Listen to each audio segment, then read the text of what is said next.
Hello, it's me, Maude, the retro quilter. Today I thought that we would break down a quilt in theory, not actually, and I could help you with the anatomy of a quilt. Okay, so one of the worst things that you could say to a quilter is nice blanket. Any kind of referral to a blanket, no. Back away, the fabric scissors might come out, okay? So what is the difference? What is the difference between a quilt, an afghan, a blanket? What are all these things? All right, we've seen these before, yeah? They're beauties. Look at the goodness. Sometimes I like to sing sentences. So this beautiful afghan is an afghan. And my understanding is that anything that is made with yarn, whether it is crocheted, knitted, or whatever, is an afghan, okay? Blanket anatomy number 2. That makes sense. Okay, so I think I need a chart. But blankets in my mind are generally like one piece of fabric. It's like a fleece, right? Here's my big chenille bedspread from when I was a little mini Maude. One piece of fabric equals blanket. So what is a quilt? This is a quilt. Okay, so quilt is made of multiple pieces of cut up fabric that have been sewn back together. This is as basic as you can get. These are a bunch of squares. Now, let me tell you all about this little beauty. Okay. What are you doing voices? What's wrong? Something was put in my coffee. So all of the little patches that are sewn together that make the top of the quilt, to no surprise, it's called a quilt top. Some of you might know this, some of you might not, but I actually make quilt patterns. So if you were to follow a quilt pattern or make a quilt pattern, whatever you want to say, it is the quilt top that you are making. And there are many different kinds of quilting. Now, this gets confusing because you use the word quilting in so many different ways in quilting. You quilt the quilt, you're quilting the quilt, and to make a quilt top, there are quite a few different ways how to do it. A lot of them have acronyms, one of which is called FPP. This stands for foundation paper piecing, and that's where you use this special paper. Is it special paper? It just feels like a lightweight paper. But what it is you are sewing, like in the diagram, you're going to sew on the lines with the paper and the fabric. And what this does, it creates an amazing accuracy. So if you are one who is very particular or very intricate and detailed oriented, foundation paper piecing could be something for you. One thing I thought I would never do as a quilter was EPP, which is English paper piecing. This is where you take little pieces of paper. In my case, I actually use embroidery stabilizer so that you don't have to take the papers out, but that's a whole other thing. So you take this and you actually glue it onto a larger shape. So this is a hexagon. This is typically the starting shape of what you would do with paper piecing. This would get all glued down and you would get a little lovely very cute hexagon. I've got my kit right here. So that's what it would end up like. And you hand stitch together the hexagons. And so what I've done is I've actually made a lot of these little hexy flowers, and you can still see the embroidery stabilizer on the back. If that was paper, you would have to remove it. I hate that part, so this is why I use this. So yeah, with English paper piecing or EPP, you don't have to use the hexagon shape.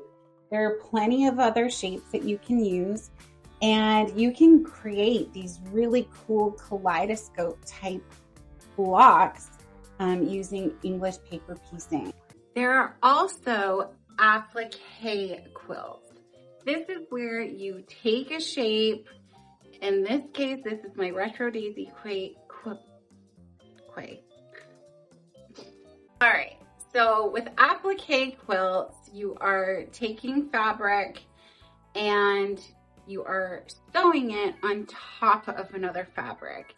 So these little petals and the circle of the flower are all appliqued or sewn on top of this background fabric here.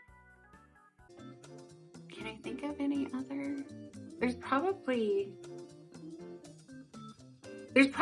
other kinds of quilting, but I just can't think of any right now. Also, I just want to point out that within quilting, which is a huge umbrella of a whole bunch of terms and a whole bunch of tools and a whole bunch of stuff, it's really easy to get overwhelmed if you're just starting out. It's okay. Just keep moving forward. You'll get the terms, you'll get the things. Just enjoy yourself, okay? Let's talk fabric for a minute. So in quilting, the gold standard is quilting cotton. Why that is pretty much because it doesn't have any stretch. So if you want perfect points and nice curves and the shapes that you want to achieve when you are piecing your quilt top, quilting cotton is very ideal. But that does not mean that you have to use quilting cotton all the time. You can make a beautiful quilt using denim, using old shirts, using vintage pillowcases and sheets and what have you. These are great alternatives to keep the cost down. P.S. If there's ever a money-saving tip or trick that I know, I'm going to tell you. I'm cheap. What can I say? Inside the quilt is this stuff here. This is batting, sometimes referred to as webbing.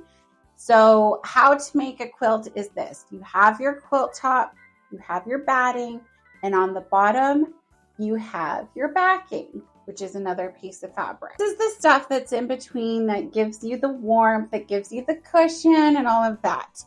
Now, there are different kinds of batting that you can get, but typically speaking, most quilters use what is called an 80-20 blend, which is 80% cotton and 20% polyester, mostly to keep the cost down. And it has a really nice drape, it wears nicely and things like that. I have scraps of my batting too.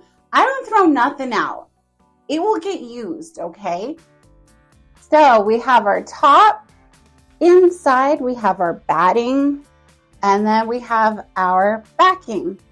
Now this, as you can tell, this is a very soft material called minky that's very expensive and I only buy it on sale. So you can use pretty much whatever you want on the back. Keep in mind it should not have stretched. You don't want to mix stretch with non-stretch materials. Sheets are excellent for backings, okay? Now, so in case our quilt, you can see the little edge. This is called binding. This is what I hated when I first started, was binding. I could do all the things Oh, I forgot a part. Oh my gosh. I'm a quilter and I forgot to quilt it. I forgot to tell you about the quilting. All right, let's back up a moment. Okay, we have our quilt top, our batting inside, and our backing. Now, to temporarily place all of those three things, those three layers together, is what is called basting. Basting you can use with pins, which are usually your safest bet, but takes a long time and can be hard on your fingers. You can use spray, which is the quickest. However, it gets very pricey. And you can use glue, which I do have a little guide on if you want to use that. But only use Elmer's washable glue, and yes, you can water it down. That is a cheap way to do it. You want to temporarily baste and sandwich all of your quilt layers together. Once that's temporarily together and basted, you need to permanently sandwich them all together. And that's where the quilting comes in. So this, I've just done a basic quilting. I've used the seams as a guide, and I've just done some straight stitch quilting to keep it together. And you can see what that looks like on the back. That is my favorite kind of quilting, is just go for it straight. Don't have to mark, don't have to think about it, just go. There are people called long armers out there, and they will take your quilt and put it on this great big machine called a long arm, and they will sandwich all those three pieces of your quilt together, and the machine will either do it on its own. I say that loosely.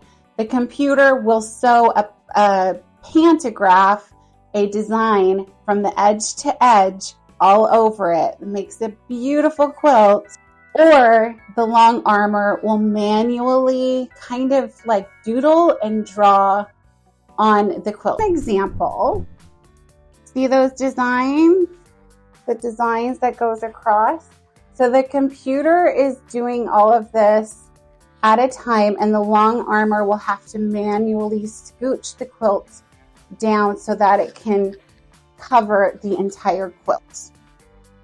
Last thing to do on the quilt is to add your binding. This is the part that a lot of people love. I did not at first, primarily because I just didn't understand it. And I want to show you all the things that I've learned so you can not have the frustration that I did. So this is your binding. It's very easy to make, but you can purchase it. It is a strip of fabric folded in half, so you're gonna have a nice clean edge on your quilt. And it's a continuous piece.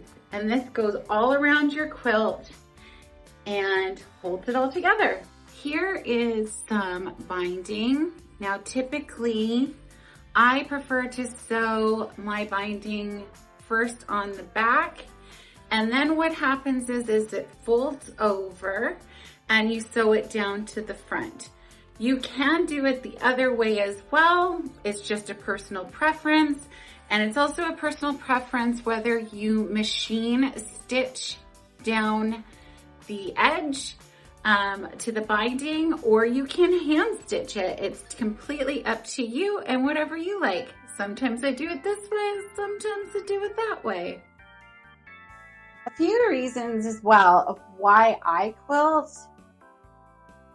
There's a few. Okay, so one, it keeps my cool, basically. I can be a little worked up and stressed. I mean, I used to play roller derby and I was really good at hitting people. I don't hit people anymore, so now I quilt, okay? Helps with my anxiety, it helps with my depression, it helps with all these things. And I make this beautiful quilt at the end. It's lovely. All right, so we've learned about quilts. We've learned not to call them blankets because there's a whole lot more work that involves a quilt than a blanket.